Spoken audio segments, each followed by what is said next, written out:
Desempolvamos viejos manuscritos, seguimos la estela de aventureros y exploradores, buceamos en antiguos mitos y en lo que hoy en día es pura ciencia.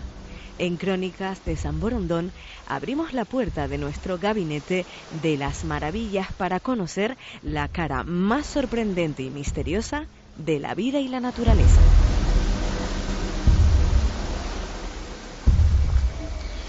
Pues estamos aquí en Crónicas de San Borondón, una semana más abriendo este gabinete de las maravillas, cuya llave, cuya combinación, el candado, vaya, lo tiene y lo controla nuestro compañero Gustavo Sánchez. Gustavo, buenas noches, ¿cómo estás? Bueno, la de esta noche es una noche muy especial porque en el gabinete no vamos a estar solos, ¿no?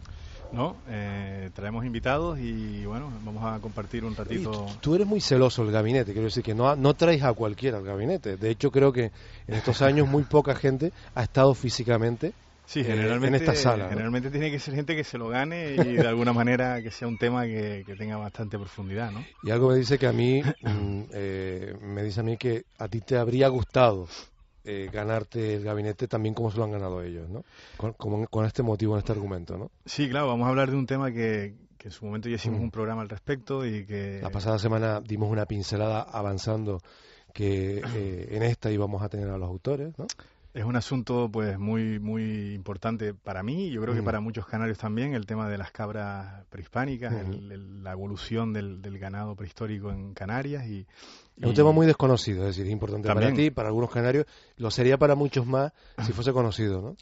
Hombre, es una temática que sí, que generalmente lo que conocemos de las cabras es el queso y lo bueno que está y las variantes que hay, pero este es un asunto que, gracias a los autores del libro del color de los riscos, pues vamos a conocer un poquito más en profundidad. Este es un asunto que tiene que ver también con nuestras raíces, cómo llegan, cómo desaparecen, dónde pueden estar, la falta de acción o la imposibilidad de actuar de las autoridades para poder preservar la especie. Es decir, hay muchos aspectos que podemos tratar esta noche con Javier González Díaz y Daniel Martín Gómez, que son los autores de este libro, del color de los riscos. Yo también tengo curiosidad por saber de dónde viene el título y qué les llevó a meterse en esta aventura.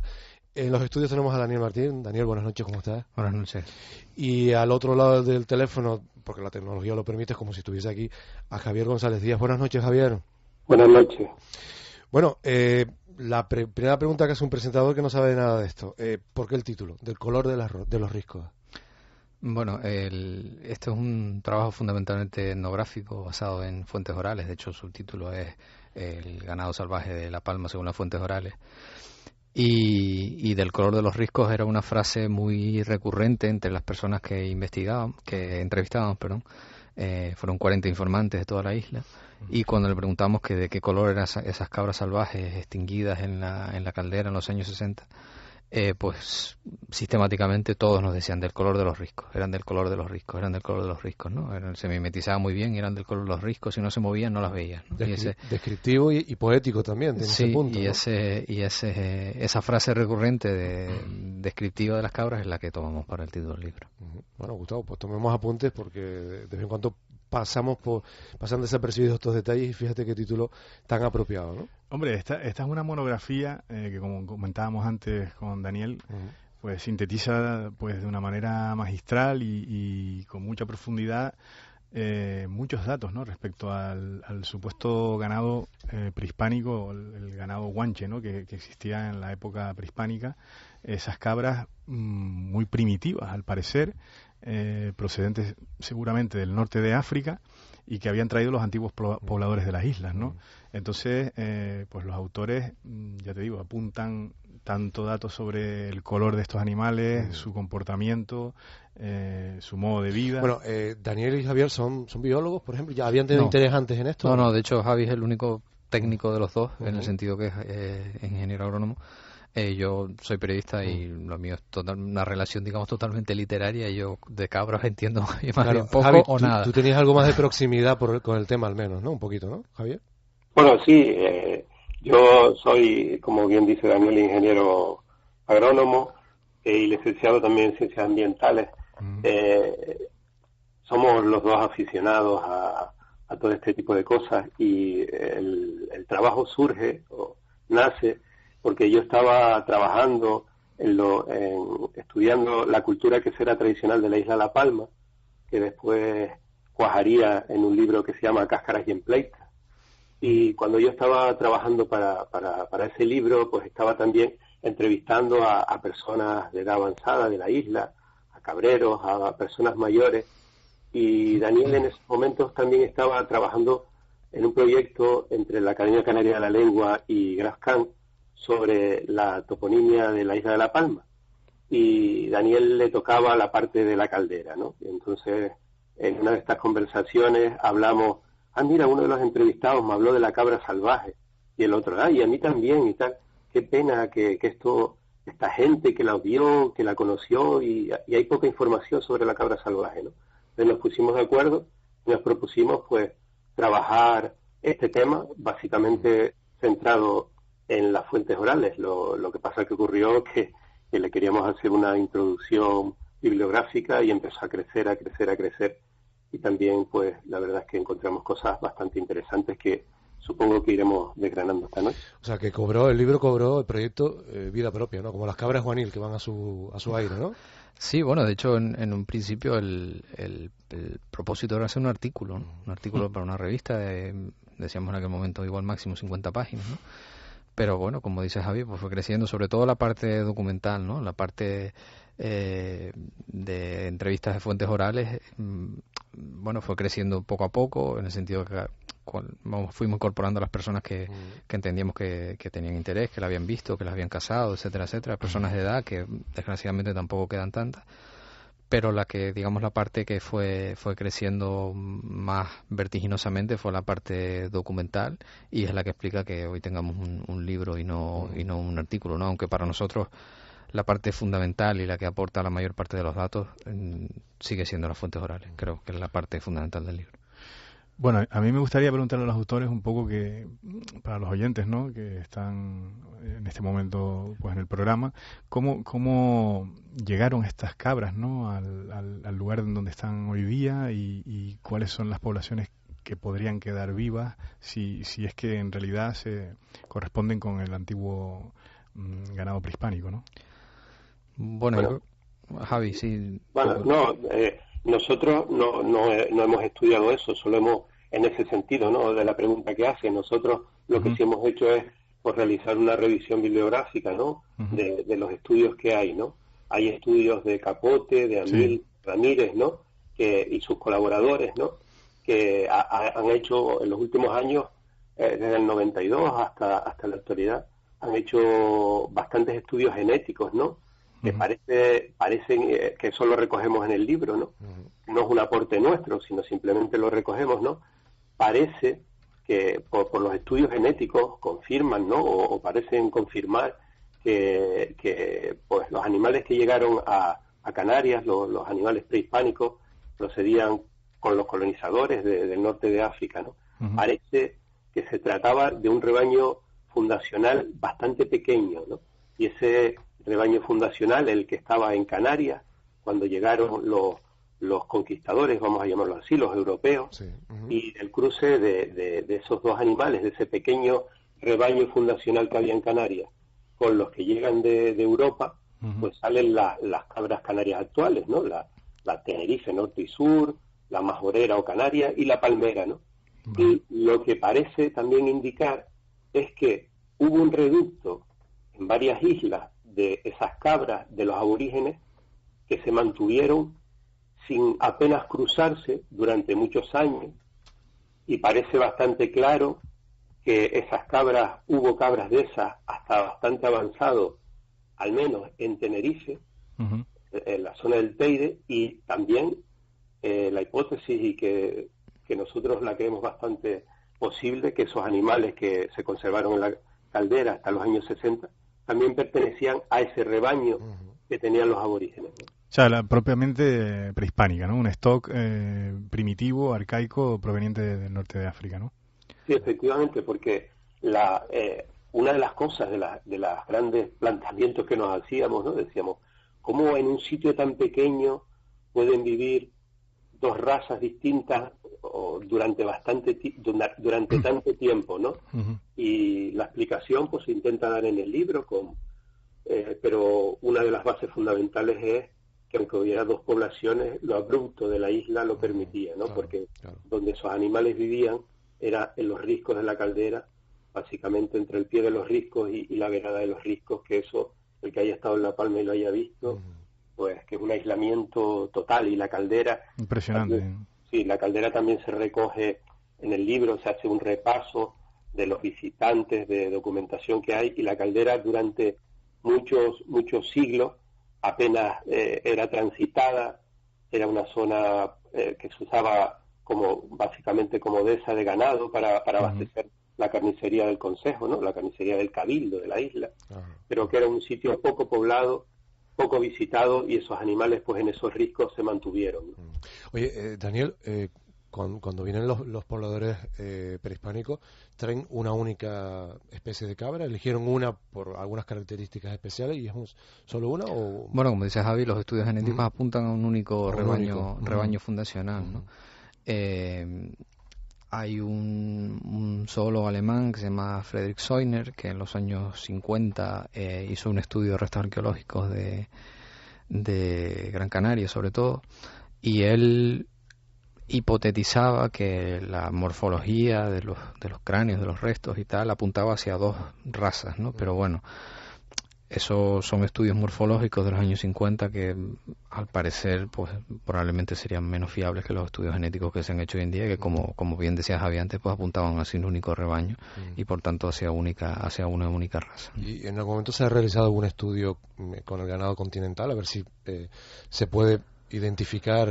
Bueno, uno de los estudios que mencionaba Javi antes, de Amils, Ramírez y la gente de la Universidad de Barcelona, que también participó, la de Córdoba y demás, comparaba varias razas con restos arqueológicos creo recordar, de Gran Canaria, y con restos o con muestras de las dos únicas cabras salvajes de La Palma que se conservan en la actualidad, que están en el Museo Canario de Las Palmas de Gran Canaria.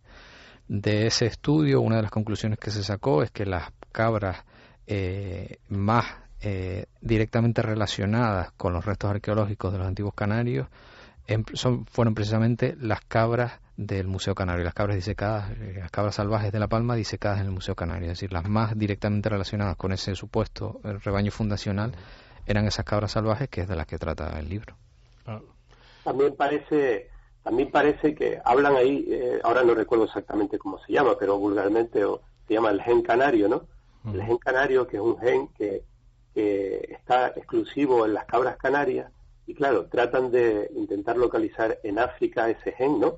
Para que ya quede cerrado totalmente, se confirme esa teoría de que esos rebaños vienen del norte de África, ¿no? Como todo hace suponer, ¿no? El gen canario, creo que hasta la fecha, por lo que nosotros hemos leído, no se ha encontrado en África, donde curiosamente sí se ha encontrado es en América. En América sí se ha encontrado, cosa que por otro lado de alguna forma es normal, porque muchos animales eran llevados de Canarias en las rutas de colonización de América, que pasaban por Canarias, pues hay mucha constancia documental de que se llevaban animales, ¿no? Y que esos animales poblaron pues zonas de América, ¿no? Entonces ese gen sí que ha aparecido en América, pero todavía parece que no ha aparecido en África. Vale, y otra cosa importante que antes estábamos hablando con Dani era que en esos movimientos, al parecer los navegantes portugueses, eso sí está más o menos bien constatado, embarcaron cabras prehispánicas de esos rebaños fundacionales, probablemente de Tenerife, si mal no recuerdo, decía ese archivo. Bueno, hay varios documentos que relacionan las cabras canarias con las cabras de Madeira, ¿no? Y concretamente con un subarchipiélago de Madeira, que son las islas desertas, ¿no? Donde supuestamente podría haber parientes o descendientes de esas cabras canarias primitivas, en el sentido de que en el siglo 1799, finales del siglo XVIII, casi lindando ya con el XIX, Humboldt, el famoso científico alemán, cuando pasa por Canarias y hace una ascensión al Teide, su famosa ascensión al Teide, donde describe toda la vegetación y todos los pisos de vegetación de Tenerife y demás, hay una escena en la que él se encuentra con cazadores de cabras salvajes, lo que él describe como cazadores de cabras salvajes, y hace un comentario en el que refiere que las cabras salvajes o las cabras de Canarias se estaban llevando a Madeira, donde se preferían a las cabras autóctonas, ¿no?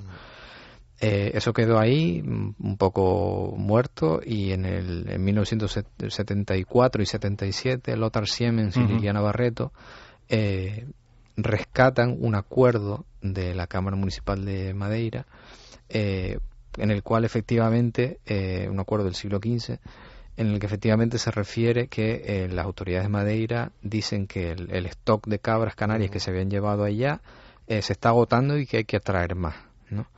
Entonces, eso lleva a pensar que las cabras desertas del subarchipiélago este de Madeira, las cabras desertas tienen algún vínculo genético con las antiguas cabras canarias. ¿Y por qué las llevaban, Daniel?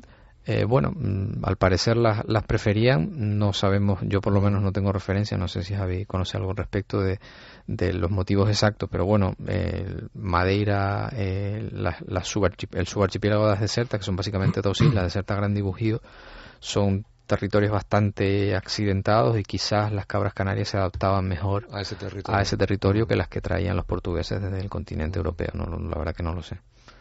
Seguramente en los islotes esos se utilizaban para cazar, y en Madeira sí que hay constancia también, que eso es otro de los documentos que encuentra Lothar Siemens, que es que hubo que había en los primeros años, finales del siglo XV, en el tercer cuarto del siglo XV, había pastores canarios pastoreando cabras en Madeira. También cabe pensar que estaban los pastores y estaban sus cabras. Hay unos documentos donde nombra a pastores, creo recordar, nombra a pastores palmeros, pastores gomeros. Vaya. Lo dice así, en épocas en que todavía no estaba conquistada la isla de La Palma oficialmente. Es decir, que llegaron a haber pastores cuidando los rebaños en Madeira, de algunas islas que todavía no estaban todavía conquistadas, ¿no? Bueno, esto es muy interesante desde el punto de vista histórico, claro. Sí, de hecho creo que hay dos órdenes por parte del rey de Portugal de expulsión de esos canarios, porque pues decía que no cuidaban bien el ganado, que eran un poco ociosos y una serie de cosas, ¿no? Y hay intentos de expulsión de los pastores canarios, y Lothar Siemens plantea como que seguramente no fueron expulsados porque también habían otros canarios que eran los que trabajaban en los ingenios azucareros y les eran de mucha utilidad en la explotación azucarera en Madeira, claro. Pues apasionante las ramificaciones que puede tener este tema, que está recogido en el libro Del color de los riscos, el ganado salvaje de la isla de La Palma según las fuentes orales, publicado por Cartas, diferentes ediciones, el pasado 2017. Bueno, distribuyéndose en estos meses, espero que con bastante amplitud, como para que la gente que nos esté escuchando y que pueda tener interés pueda conseguirlo con facilidad. Viene con un montón de referencias orales, transcripciones. ¿Hasta qué punto, Daniel, se enriqueció lo que se sabía con estos artículos que han estado mencionando previamente, la visión del comportamiento, cómo vivía, la evolución de la cabra, con lo que ustedes consiguieron? Bueno, nosotros creemos que bastante, esa es la esperanza, pero quizás no tiene tanto que ver, o tiene tanto que ver con el mérito del trabajo nuestro, como con el hecho de que las fuentes documentales que había de este ganado salvaje eran muy, muy, muy escasas. Prácticamente hasta los años 70. Fíjate que el Parque Nacional de la Caldera fue el cuarto en declararse, después de unos pocos meses después del Teide, ¿no? Pero a pesar de la declaración del Parque Nacional, no hay prácticamente descripciones más o menos completas de las características de estos animales hasta los años 70, hasta que empiezan a publicarse monografías del Parque Nacional 20 y pico años después de que se hubiera declarado, ¿no? Claro. Entonces, lo que había, pues eran documentos muy fragmentarios, es decir, lo que había era básicamente es un rastro documental de lo que comentaba Javi antes, de que la caldera era una dehesa comunal de ganado y que la práctica de soltar ganado caprino en la caldera es ancestral y viene con toda seguridad de mucho antes de la conquista castellana de finales del siglo XV, ¿no? Pero no había documentos como tales, o eran muy pocos los que describían un poco las características de ese ganado, cómo eran, cómo se comportaban, etcétera, etcétera, que es lo que nosotros hemos intentado paliar con el libro, sobre todo a partir de las fuentes orales. ¿Y encontraron gente que hubiese pastoreado estas cabras o cazado o observado de manera cercana? Sí, básicamente el objetivo, bueno, la población, las 40 personas que entrevistamos eran porque las habían visto, Ajá. o porque las habían cazado, o incluso porque habían capturado algunos ejemplares vivos, aunque esos capturas eran más bien minoritarias de ejemplares jóvenes. Pero sí, todas las personas que están referenciadas en el libro vieron o tuvieron algún tipo de contacto con esos animales, con esas cabras salvajes. Entonces, en torno a 1480, si mal no recuerdo, se lleva pues ese primer stock, ¿verdad? Supuestamente hacia las desertas, ¿no? Bueno, sí, una cosa que también motiva el artículo de Lothar Siemens, primero no sabemos si anteriormente a esa fecha ya se estaban llevando, ¿no? En cualquier caso, como decía Javier antes, es bastante llamativo que antes de la conquista de determinadas islas ya hubiera ganado y probablemente, ya hubiera pastores y probablemente ganado en ellas, procedente de Canarias, ¿no? Pero una de los indicadores que lleva Lothar Siemens a sugerir la posibilidad de que el antiguo ganado de Canarias se conserve en las islas desertas es un animal disecado que está en el Museo Natural de Historia de Funchal, cuyas características morfológicas, cuya apariencia es bastante similar a las a las dos cabras salvajes capturadas en La Palma y disecadas y exhibidas hasta el día de hoy en el Museo Canario de Gran Canaria. Algunas de las observaciones recogidas en el libro son grupales, ¿no? Grupitos de 5 rebañitos, ¿no? Sí, bueno, Javi, si quieres comentar eso. Quería indicar a lo que hablaban antes de lo de los animales capturados y todo eso, ¿no? En el libro hay una serie de apéndices, ¿no?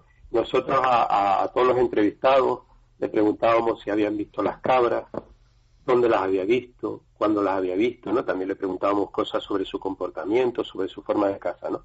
Pues de ahí, en los libros hay unos apéndices, ¿no? Que recogen 250 avistamientos de esos animales, ¿no? Es decir, hay 250 avistamientos que están recogidos en el libro, en qué lugar fue. De esos 250 animales, 72 de ellos fueron cazados y 12 de esos animales fueron capturados vivos o criados en cautividad, ¿no? Nos contaban que algunos para capturarlos vivos siempre fueron animales pequeños, seguramente, bueno, casi con total seguridad los que se conservaron en los que están en el Museo Canario, bueno, que después pues Daniel también puede desarrollar un poco porque están en el Museo Canario y todo eso, que es muy interesante, ¿no? Pero los que están en el Museo Canario también fueron capturados pequeños, porque eran animales que los grandes era imposible capturarlos vivos, ¿no? Porque se derriscaban. Pues de algunos de esos que se capturaron pequeños fueron criados en cautividad, pero y con rebaños de cabras mansas, ¿no?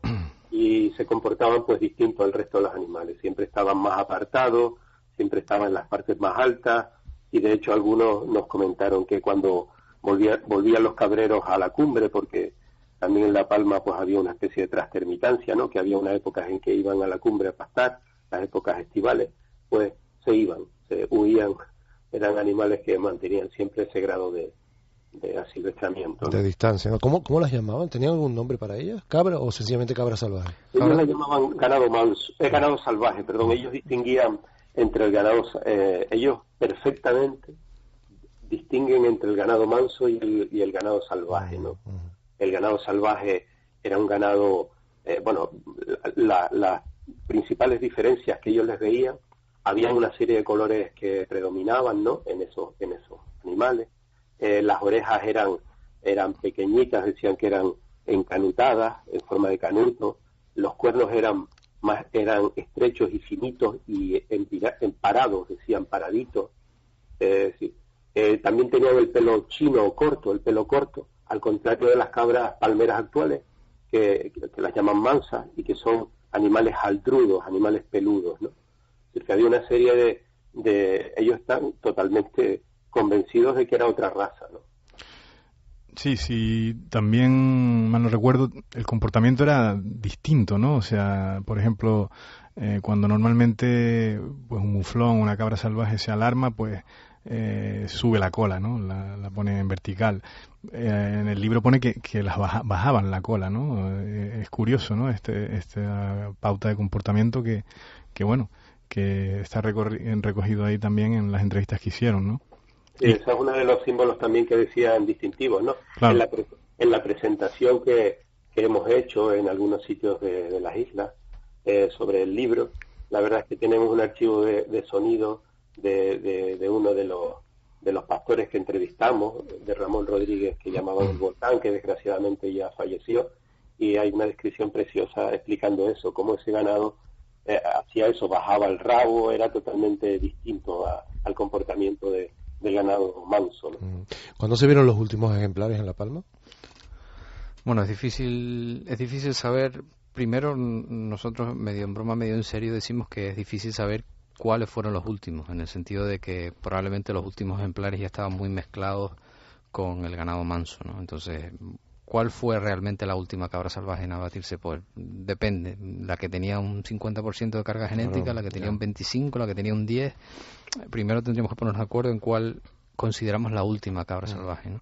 Pero bueno, nosotros estimamos, en base a las entrevistas, 3 de cada 4 informantes dice que las últimas se abatieron entre 1960 y 1965. O sea, la primera mitad de la década de los 60 del siglo pasado.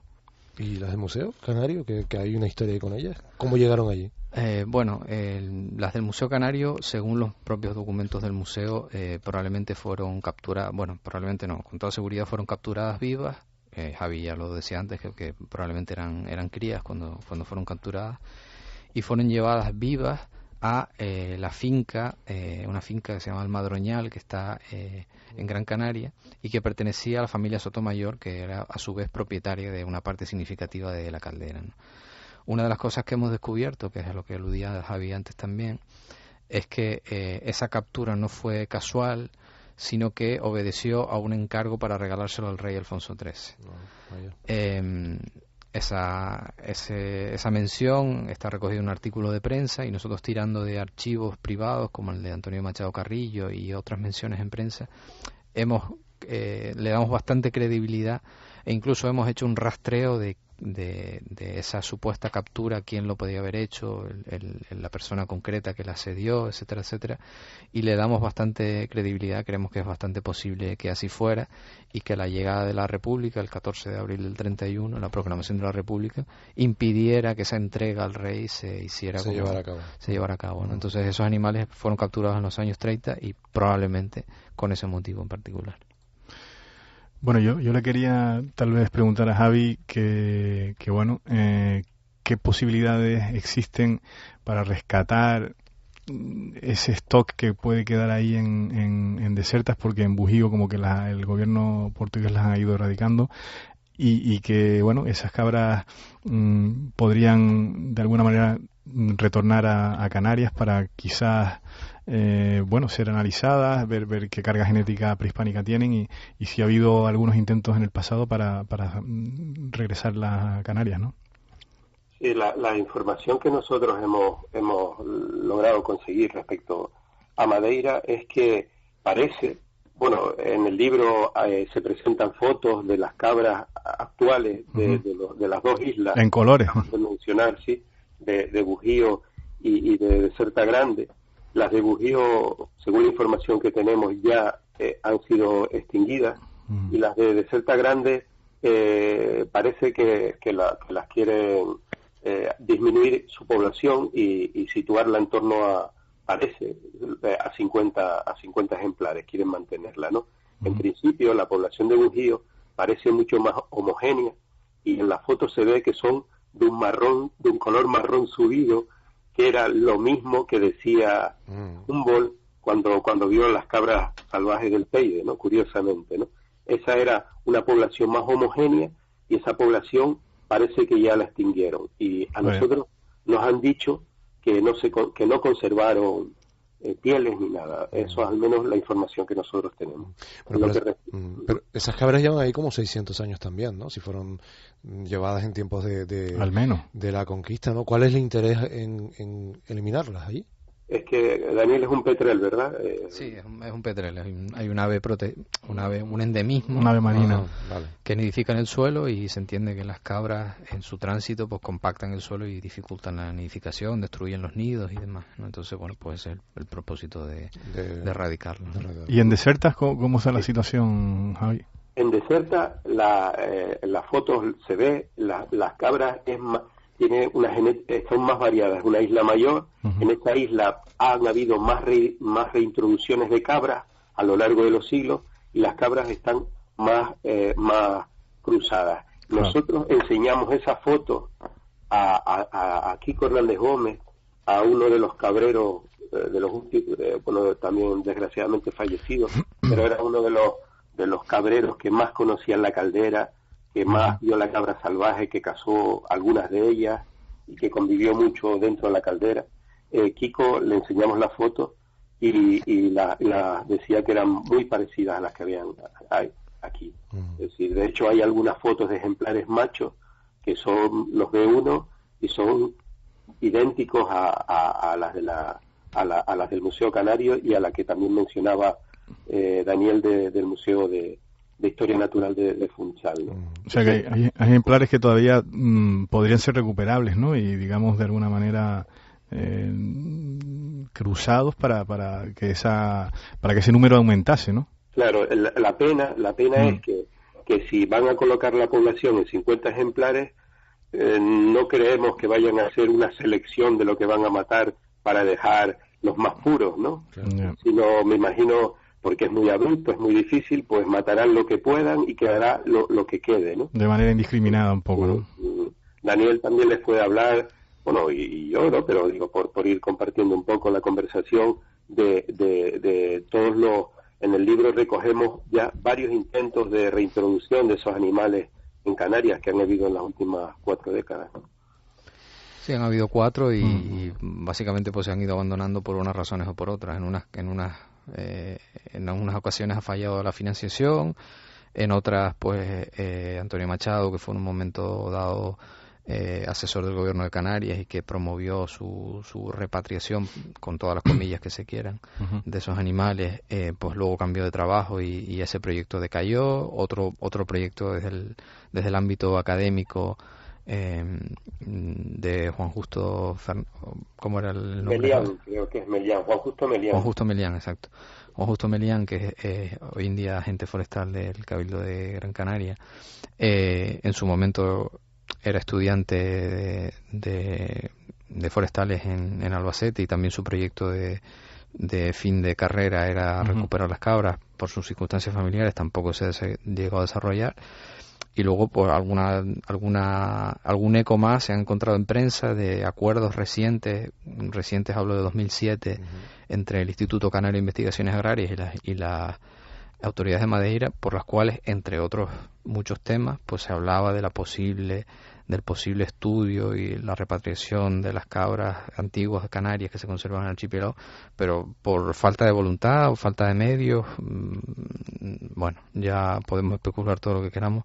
El hecho es que llevan 40 o 50 años con la conversación de que podría haber cabras antiguas canarias en Madeira, y nunca se han traído. Nunca se han traído ni se ha resuelto. Esperemos que el libro... Bueno, vamos a ver si el libro, exacto, si iba a decir, Gustavo, que este libro del color de los riscos, pues a lo mejor sea el impulso definitivo para que se tome una decisión en un sentido u otro, pero que no se quede eso siempre en un limbo, porque después las decisiones llegan tarde. Sería lo deseable. Cualquiera que sea, ¿no? La decisión. Bueno, creo que este libro también es un homenaje implícito a los más de 40 informantes que lo escribieron, ¿no? Que ayudaron a escribirlo, y es una apuesta de la editorial Cartas, diferentes ediciones de la Isla de La Palma, bueno, por la investigación, por dar a conocer temas novedosos, aparentemente minoritarios en el mercado editorial, pero sin duda necesario para que otros libros a lo mejor de mayor difusión puedan tener contenido, ¿no? Así que bueno, nuestra felicitación a Javier González Díaz y a Daniel Martín Gómez. No pierdan las mañas. Seguro que en estos años de investigación con este tema se habrán tropezado algún otro para un articulito que a lo mejor termina en un libro, ¿no? Bueno, podría suceder, ¿no? Siempre hay temas que están relacionados indirectamente. Por contarte uno anecdótico muy reciente, Nosotros en el libro incluimos una foto de la última cabra salvaje, de la última no, de la única foto de una cabra salvaje en la caldera, ¿no? De una foto de un fotógrafo local de La Palma, ¿no?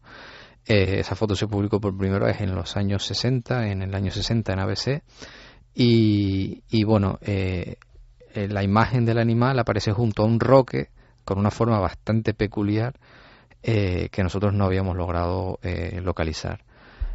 Hace literalmente una semana o casi menos, un colectivo el colectivo Gareagua del Salto del Pastor, sí, localizó ese roque en la caldera y nos mandó la foto. O sea, ya sabemos dónde está, lo único que está totalmente rodeado de vegetación y no se había podido localizar, ¿no? Pues bueno, tirando de esos pequeños hilos, quién sabe si en el futuro pues habrá más materiales para seguir publicando cosas. Esperemos que sí. Javier González, muchas gracias, amigo, por este rato.